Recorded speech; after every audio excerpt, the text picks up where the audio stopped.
नमस्कार बच्चों, आज हम पढ़ेंगे अलंकार। काफ़ी दिनों के बाद अभी मैं बुखार से पीड़ित था। बुखार से कुछ स्वस्थ हो चुका हूँ और मैं सोच रहा हूँ बच्चों का फेयरली एग्जाम भी आ रहा है तो मैं आपको अलंकार कुछ पढ़ाने की कोशिश कर रहा हूँ। जो मोस्ट इम्पॉर्टेंट है वही अलंकार पढ़ाया जाएगा, लेकिन ध्यान दें, देखिए इस पर हमने लिखा कि समय हमारा वेस्ट ना हो, आपको फटाफट पढ़ा सकें। यहाँ पे इस पर लिखा, उस पर लिखा, तो आप जो है जो मोस्ट इम्पॉर्टेंट हैं आपकी परीक्षाओं में जो पूछे जाएंगे वही अलंकार पढ़ा रहा हूँ। ध्यान दें इस बात को कि ये अलंकार 6 से लेके 8, 9, 10, 11, 12 BA में जो भी है सबके लिए इम्पॉर्टेंट है। ये नहीं कि किसी क्लास का है, अलंकार किसी क्लास का नहीं होता, सबका होता है। जो हिंदी पढ़ते हैं उन सबके लिए। हाँ, आज अलंकार हम ऐसा पढ़ेंगे, आपने देखा कि कई लोगों ने पढ़ाया है, कई ट्रिक बताया है। हम ट्रिक से नहीं, आज हम आपको पूरे आधार से जड़ से लेके चलेंगे, आपको धीरे धीरे चलेंगे, लेकिन ऐसा ले चलेंगे कि आप भूलेंगे नहीं। अगर एक शब्दों में कहूँ तो अब तो आप तेज तर्रार लोग हैं। आज अलंकार ऐसा पढ़ाया जाएगा कि बुद्धू सुद्धू को भी याद हो जाए। जो बेचारे एकदम क्लास में कमजोर हैं, जो बैक बेंचर हैं, उनको भी आज अलंकार याद हो जाएगा, कभी नहीं भूलेंगे। और ऐसा याद उनको नहीं याद होगा, दादा को भी याद होगा, बाबा को भी, नाना सबको याद होता जाएगा। ये गाएगा घर घर के सबके लोगों को अलंकार याद हो जाएगा। तो चलिए हम पढ़ते हैं अलंकार। ये देखिए अलंकार, जैसा कि आप जानते हैं, 2 शब्दों के योग से बना। अलंकार कैसे बना? 2 शब्दों के योग से बना है। हम आपको मौका देते रहेंगे, आप लिखते रहेंगे। 2 शब्दों के योग से बना है, आप लिखते जाइएगा। अब ध्यान दें, अब इसको हम तोड़ते हैं। देखिए क्या, अलम धन कार। अब इसे लिखते हैं, आप लिखते जाइएगा।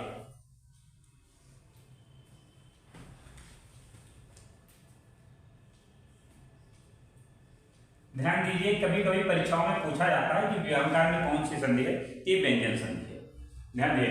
अच्छा, तो ये अब आपके दिमाग में आ रहा होगा, अगर आप अपना दिमाग चाचा चौधरी के जैसा तेज चला रहे होंगे तो निश्चित आपके मन में प्रश्न आ रहा कि अलंकार है, यहाँ अलम धनकार है, तो ये कैसे अलंकार बना?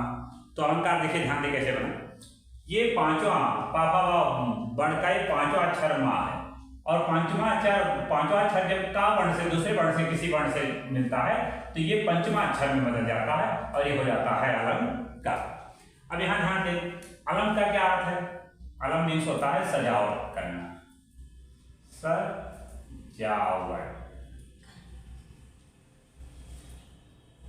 सजावट या शोभा।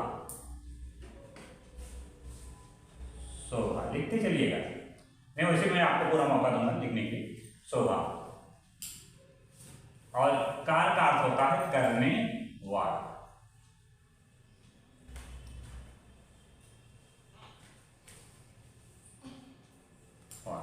ठीक है, अलम धनकार, अलम का अर्थ होता है सजावट या शोभा, कार का अर्थ होता है करने वाला। लिखने में आप मिटाते जा रहे हैं, आप ध्यान दीजिएगा, थोड़ा सा तेज से लिखे। बाकी चीज सर आपको यूट्यूब पर अवेलेबल करेगा, वहां से उठाइएगा। इसे हम ट्रिक में भी पढ़ा देंगे, आपको ट्रिक में भी पढ़ाते जाएंगे, ध्यान दीजिएगा। अब देखिए आ गया अलंकार। कुछ आप लगभग जो परिभाषाएं मिली हैं लोग उसमें ही दिए हैं, गद्य में ही दिए हैं। और काव्य का सौंदर्य कैसे बढ़े, अगर हम परिभाषा को और सुंदर प्रभावित करना चाहें और ढंग से प्रस्तुत करना चाहें तो जो हम उसको काव्य में क्यों ना कर दें, क्योंकि अलंकार है तो हम उसको काव्य में कह देते हैं। ध्यान दें, अभी आपके मन में आएगा काव्य क्या है, तो काव्य का भी वर्णन करेंगे। काव्य क्या है? देखो, काव्य बने सौंदर्य में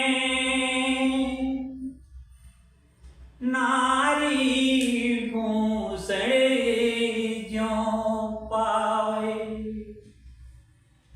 कुंज सोए साहित्य में अलंकार गुण कहलावे। अब ये आवाज जैसे हमारी चाह रहे हैं आप इस टाइप से, तो आपको रामायण सीरियल में रविंद्र जैन साहब का है, कितना सुंदर उन्होंने गाया है, उसी आवाज में हम इसको आपके सामने दे भी रहे हैं। ध्यान दीजिए, अब आया काव्य बने सौंदर्य में, तो आपके मन में आता है काव्य क्या है? काव्य आप उसे जान भी चल रहे हैं जी। हम कभी किसी काव्य की रचना या गद्य की रचना जो जिस अनुभूत से करते हैं, जिस भाव से करते हैं, और उसमें जो धारा प्रभावित होने लगती है, कोई भाव आने लगता है, सुंदर भाव आता है, वो काव्य होता है। जिसमें अच्छे रस आए वो काव्य होता है। चलिए यहाँ पर ध्यान दें, काव्य बने सौंदर्य में, काव्य बने सौंदर्य में, किस तरह से काव्य सौंदर्य में बनेगा जो उसमें अच्छे प्रभाव लगे। जैसे आप सुनना, आप कहना समझना चाहिए, समझने के लिए कि अगर कहते हैं उसका फला का पति मर गया, तो ये एक इस तरह एक से कहा, और वह रोने लगी, उसका पति मर गया और वह जोर जोर से रोने लगी। दूसरे शब्दों में आप कहेंगे जैसे ही उसने सुना कि उसका पति मर गया, उसकी आंखें मेघ के समान बरसने लगी। देखिए, एक में प्रभाव आया ना, सौंदर्य शब्द लगे और प्रभाव आया, ये कहने का प्रभाव दूसरे को आनंदित किया, दूसरे को अच्छा लगा, इसी को काव्य कहे। काव्य बने सौंदर्य में नारी भूषण ज्यों पावे, कुंज सोए साहित्य में अलंकार हो कला। जिस प्रकार स्त्री की सुंदरता गहने वस्त्र आदि से बढ़ जाती है, उसी प्रकार काव्य में सुंदरता पैदा करने वाले गुणों को अलंकार कहते हैं। काव्य में सुंदरता पैदा करने वाले गुण, ध्यान दीजिए। तो स्त्री की सुंदरता कैसे बढ़ जाती है? एक स्त्री अगर अच्छे वस्त्र पहनती है तो उसकी सुंदरता बढ़ जाती है। वस्त्रों पर अगर ऊपर से वो अच्छे जेवरों का धारण कर लेती है तो उसकी सुंदरता और बढ़ जाती है, उसमें चार चांद लग जाते हैं। तो लोग कहते हैं देखो कितनी सुंदर औरत है और कितनी सुंदर गहनों में, वस्त्रों में कितनी सुंदर लग रही है। उसी प्रकार अगर शब्द काव्य में या किसी कविता में अगर शब्द, अच्छे शब्दों का प्रयोग होता है, तत्वों का, अच्छा धर्मों का प्रयोग होता है, तो वहाँ भी उसका प्रभाव बढ़ जाता है, उसका भाव में आ जाती है और अच्छी भी होती है। तो अब आगे देखिए परिभाषा। कह रहे काव्य में सौंदर्य प्रदान करने वाले धर्मों को अलंकार कहते हैं। अलंकार के तीन भेद होते हैं। धर्मों को या तत्वों को आप जो भी समझना चाहें, देखना चाहें, आप लिख सकते हैं, कोई टेंशन नहीं इसमें।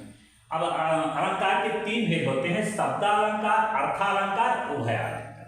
अब ध्यान दें, शब्दालंकार क्या, जैसे आप समझ गए होंगे, शब्दों से ही समझ गए होंगे, जिसमें शब्दों का चमत्कार है वो शब्दालंकार, जो शब्दों के द्वारा चमत्कार कर रहा है वो शब्दालंकार। अब क्या, अर्थालंकार, जो अपने भाव में अर्थों द्वारा चमत्कार कर रहा हो, अर्थालंकार। बहुत सरल है, फ्री पढ़ना नहीं है, बस आनंद लेना है, आनंद में सब कुछ याद आ जाएगा। परिभाषा देखो, आपको काव्य में ही मिल गई। उभयालंकार देखें, जो अब इसमें ये दोनों शब्द का मिश्रण होता है, शब्दा का, अर्था का। इसमें शब्दों के भी द्वारा चमत्कार और अर्थ के द्वारा भी, दोनों का चमत्कार उभयालंकार में दिखता है। लेकिन आपके विषयों में, आपकी परीक्षाओं में उभयालंकार गौड़ रहता, बहुत कम आता है, इसलिए हम इसकी चर्चा नहीं करेंगे। हम आपको सिर्फ शब्दालंकार और अर्थालंकार ही व्याख्या करेंगे। तो अब हम पढ़ेंगे बच्चों शब्दालंकार। अब तक आपने कहा अलंकार क्या है, अलंकार को तोड़ा गया, कौन सी संधि है, फला है। फिर हम जैसी जानकारी के अनुसार आपको मालूम पड़ा काव्य बने सौंदर्य में। तो काव्य क्या है? ऐसा वाक्य जिसे पढ़कर आनंद की अनुभूति हो, उसे काव्य कहते हैं। तो अब उसका हो गया अलंकार, अलंकार की परिभाषा हो गई। अलंकार के तीन भेद हैं, शब्दालंकार, अर्थालंकार और उभयालंकार, तीनों भेद हुए। अब शब्दालंकार की व्याख्या करेंगे। जैसे आपको मालूम है, शब्द, जिस शब्द से ही चमत्कार हो रहा है, जिस शब्द से ही चमत्कार मालूम पड़ जाए, उसे शब्दालंकार कहते हैं। अब देखिए फिर इसको गा के, हमने कहा था ना गाकर बताएंगे। आप गाइएगा, बोलेंगे कभी नहीं। आप झाड़ू मारते हुए गाएंगे, घर में रोटी बनाते हुए गाएंगे, भाई गाएगा, बहन गाएगा, एक गाएगा, सबको याद हो जाएगा। कविता को जब शब्द ही दे सौंदर्य महान, सो शब्दालंकार है, कहें शब्द मतिमान।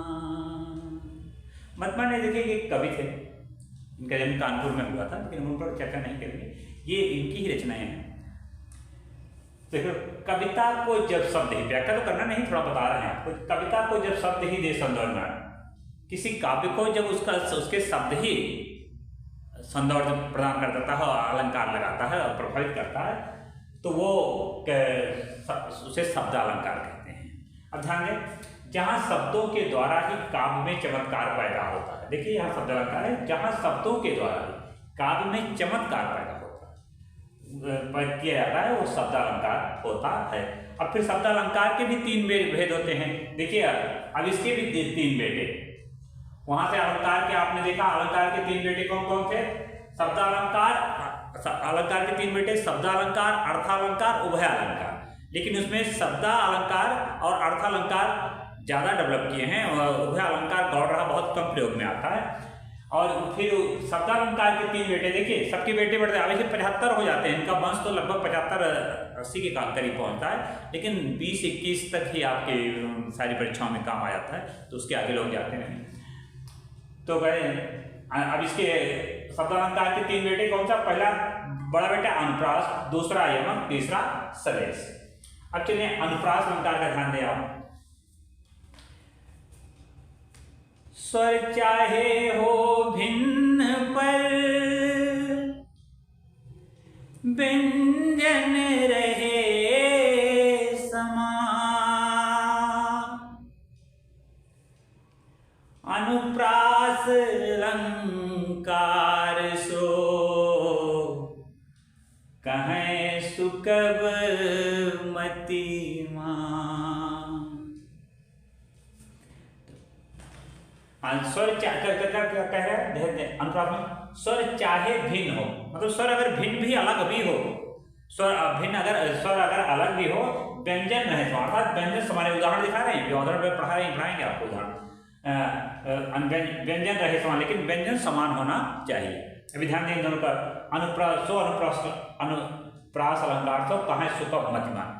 तो चलिए अब आपको हम इसके उदाहरण से आपको आगे व्याख्या करते हैं।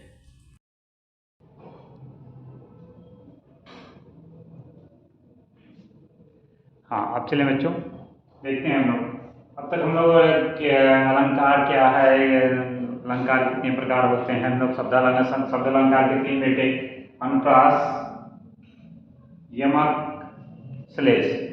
तो अनुप्रास की हम व्याख्या शुरू ही कर चुके हैं, फिर से देखना चाहिए। स्वर चाहे और भिन्न पर व्यंजन रहे समान, अनुप्रास अलंकार तो कहाँ सुकब मतिमान। तो देखें क्या कह रहा है? स्वरों की भिन्नता होने पर, देखिए स्वरों की भिन्नता होने पर भी व्यंजनों की समता होने पर, समानता होने पर, व्यंजनों की स्वर चाहे अलग अलग हों, लेकिन अगर व्यंजन समान है और चाहे स्वर भी अलग ना हो, ध्यान दीजिएगा, स्वर चाहे अलग हो, गारंटी नहीं कि अलग ही होगी, स्वर चाहे भिन्न अलग भी हो सकते हैं और लेकिन व्यंजन समान होने चाहिए। व्यंजनों की समता होने पर अनुप्रास अलंकार होता है। ध्यान दीजिए, पहला उदाहरण देखिए, दो उदाहरण हम आपको देते रहेंगे, दो उदाहरण में आप ध्यान दीजिए। जैसे तरन तन्यूजा तट तमाल तरुवर पहुंचाए, झुके कुल सो जल परतन हित मनम सुहाय। तरन तन्यूजा देखिए, इसमें तावर्ण की आवृत्ति कितनी बार है? देखिए ता ता ता ता ता ता कई बार है ना। अब इस पद्यांश की प्रथम पंक्ति में ता वर्ण की क्रमशः आवृत्ति हुई है, मतलब बार बार आई है, अतः अनुप्रास अलंकार होगा। कितना सरल है पहचान। देखिए एक वर्ण की बार बार आवृत्ति हो रही है, बार बार आ रहा है, तो इसलिए यहाँ अनुप्रास अलंकार हो। दूसरा देखिए, कूलन में, केल में, कछारन में, कुंजन में, क्यारन में, कलीन कलीन किलिकन है।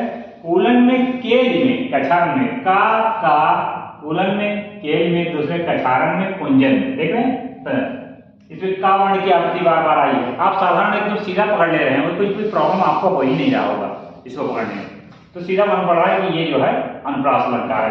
उपरोक्त छंद में का वर्णों की आवृत्ति होने से अनुप्रास अलंकार होता है। कितना सरल है, आप ध्यान दें।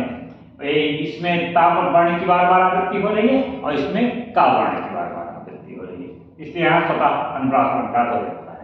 अब आप इसको जैसा गाना चाहेगा, जैसे गाना अगर चाह रही हैं आप, तरन तनूजा तट तमाल तरुवर बहु छाए, झुके कूल सो जल परसन हित मनहु सुहाय। ऐसे भी गा सकते हैं। अभी भी और ये पद्माकर जी का है, कूलन में, क्यालन में, कछारन में, कुंजन में, तो आप जिसको चाहें आसानी से गा सकते हैं। चलिए अब हम लोग देखते हैं यमक अलंकार। अब आ जाइए बच्चों यमक अलंकार। देखिए, हमने आपसे कहा कि सब कुछ फ्री याद होगा, कुछ भी याद करना ही नहीं है, गाते रहिए, गुनगुनाते रहिए। सबसे सरल काम क्या है? गाना, खाना गाना। कहते नहीं हमारे घर वाले, गांव में कि कोई खाने का काम है, कोई गाना है। अरे बड़ा हार्ड है, तो लेकिन यहाँ तो गाना ही गाना है, तो इसका मतलब सब सरल। चलिए यमक अलंकार देते हैं। शब्द अकेला छंद में आवे बारंबार, अर्थ भिन्न होवे सदा, सोयम का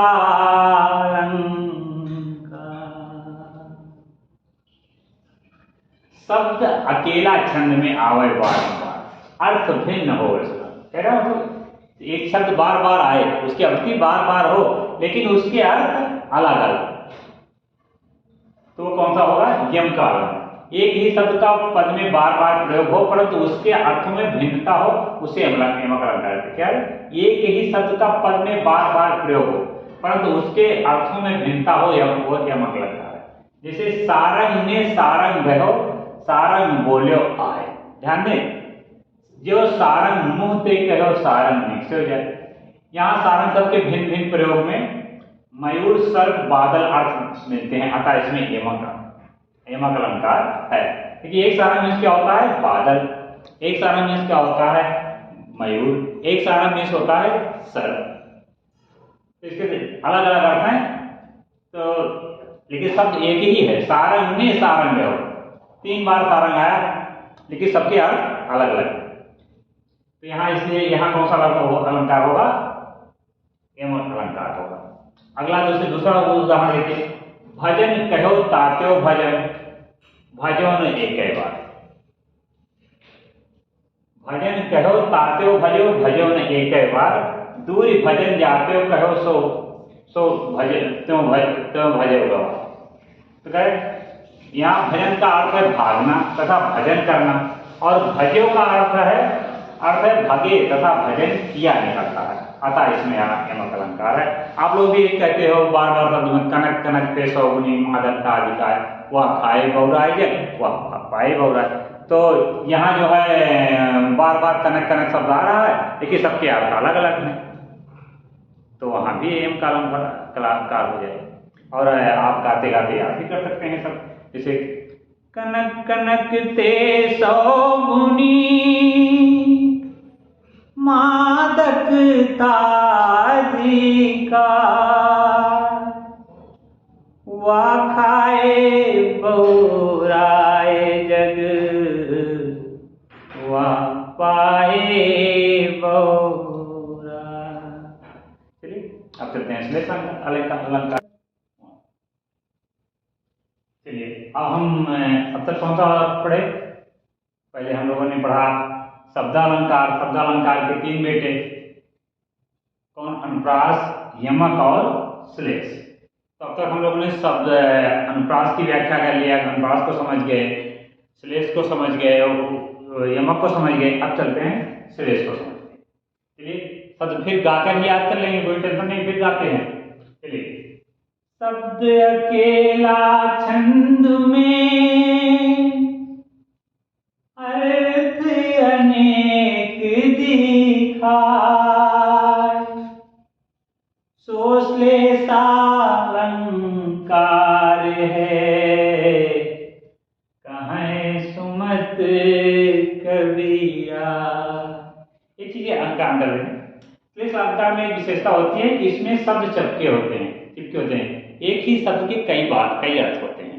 अब तक वहां देखा शब्द अकेला छंद में आवे बारंबार, आपने यमक में देखा शब्द अकेला, उसका विपरीत है अकेला छंद में आवे बारंबार, अर्थ भिन्न हो, कई बार आता था। अब इसमें एक ही बार आ रहा है, लेकिन उसके अर्थ जो है अलग अलग है। देखिए शब्द अकेला छंद में अर्थ अनेक दिखाए, सो श्लेष अलंकार है, कहाँ सुमत कर लिया। इसके विशेष ध्यान देना कि इसके अर्थ जो है चिपके होते हैं। एक शब्द के एक ही बार प्रयोग में अनेक अर्थ निकले, तब वहां श्लेष अलंकार होता है। देखिए जैसे चरण धरत चिंता करत चितवत चारु, चरण, चरण मीन्स क्या होता है? एक चरण जो क्रमबद्ध होता है, हम आप पढ़ाई में करते हैं कि चरण से इस चरण से उस चरण में, एक चरण ये होता है, दूसरा चरण पैर के लिए होता है, और एक चरण तूलिका होता है। कई चरण होते हैं चरण, फिर चरण धरत चिंता करत चितवत चारु ओर, सुवर्ण को खोजत फिरत कवि भावुक अरुचोर। सुवर्ण क्या होता है? सुंदर, सुंदर अक्षर। एक सुवर्ण का इसका मीनिंग होता है एक सुंदर अक्षर, एक क्या होता है? सुंदर। चोर के लिए क्या होता है? व्यभिचारी के लिए क्या होता है? व्यभिचारी के लिए होता है सुंदर नारी। और तीसरा क्या होता है? चोर के लिए क्या होता है? चोर के लिए सोना से होता है। इसके भी तीन अर्थ हो गए। सुवर्ण को खोजत फिरत कवि, कवि किसको खोजता है? सुंदर, वर्ण को सुंदर। अगर भावुक अरुचोर, भावुक व्यभिचारी क्या होता है? सुंदर स्त्री खोजता है, और चोर क्या खोजता है? सोना खोजता है। देखिए अब इस छंद में चरण के एक बार प्रयोग करने से, ध्यान दें, इस छंद में चरण के एक बार प्रयोग करने से कविता के चरण पैर तूलिका तथा सुवर्ण के सुंदर वर्ण, सुंदर रंग तथा सोना अर्थ मिलते हैं, अतः इसमें श्लेषालंकार है। यानी कि मैं लिखने का मौका दे रहा हूं, आप आराम से लिख सकते हैं। अगला देखें, दूसरा उदाहरण देखें। जो रहीम गत दीप कुल कपूर की सुर, इसके भी अर्थ अलग सब देखा जाए। बारे उजियारे करे बढ़े अंधेरो। ध्यान दें, जो रहीम गत दीप की, गत के घर के कुल दीपक की होती है। क्या देखिए, अगर घर का बच्चा आपका डेवलप कर गया, विकास कर गया, कुल दीप की एक दीपक वो होता है, एक दीपक जो हम लोग जलाते हैं उसके एक ही क्या होता है? बारे उजियारे करें। अगर एक दीपक आप जलाते हैं तो उससे प्रकाश हो जाता है। घर का एक बच्चा अगर विकास कर जाता है तो उससे भी प्रकाश फैल जाता है। और बाढ़े अंधेरा हो, और जब हम सांप को बुझाते हैं उसको भी बढ़ना कहते, बढ़ाने कहते, बुझाना नहीं कहा जाता, बढ़ना कहते, दीपक बढ़ा दो, कुल दीपक बुझा दो, बढ़ा दो, तो उसको भी हम अंधेरा। इसके भी तीन अर्थ है। इस दोहे के बारे में जलाना, देखिए जलाना बचपन तथा बढ़े के बुझाना बड़ा होने पर अर्थ मिलने से यह श्लेषालंकार है। ध्यान दें, एक बार और आता है आपका, रहमन पानी राखिए, रहमन पानी राखिए बिन पानी सब तुम, पानी गए न उबरे मोती मानुष चुन। कि पानी गए न उबरे, पानी क्या, पानी के तीन अर्थ है, ध्यान दीजिए। पानी गए न उबरे कौन कौन? मोती, कहते हैं किसी मोती का अगर पानी चला, चमक चली गई, पानी चला गया तो कहते हैं उबरे, मतलब अर्थात उसका समाप्त हो गया, उसका कोई अर्थ नहीं रह गया। मोती तो चला गया। अब मानुष, मानुष का अगर सम्मान चला गया, यहाँ पानी का दूसरा अर्थ है मनुष्य के सम्मान से, अगर उसका सम्मान चला गया तो उसका कोई मतलब नहीं है। और तीसरा है चून, अगर चून से पानी अलग हो जाता है तो वो चून खाने योग्य नहीं रह जाता, उसका अर्थ समाप्त होता हुआ पत्थर हो जाता है। पानी गए न उबरे मोती मानुष चून। तो देखिए आप ये सब श्लेषालंकार हैं, और श्लेषालंकार के बहुत उदाहरण हैं, फिर हम आपको देते रहेंगे।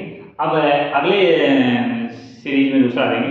ये पहली सीरीज थी, इसमें आपको अलंकार और अलंकार, शब्द अलंकार के तीन भेद जैसे उनको पढ़ा दिया गया है। अगले उसमें हम अर्थालंकार शुरू करेंगे। तब तक के लिए आप हमें क्या देते हैं? जय हिंद। हाँ, एक बात ध्यान दें बच्चों कि YouTube पर ये अलग ढंग से पढ़ाया गया है, ये परिभाषाएं आपको फ्री में याद करते मिल जाएंगी।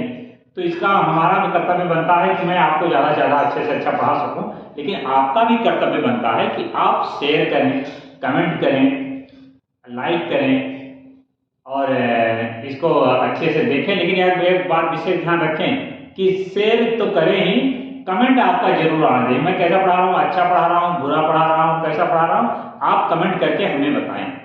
ठीक है, तब तक के लिए हम विदा लेते हैं। जय हिंद।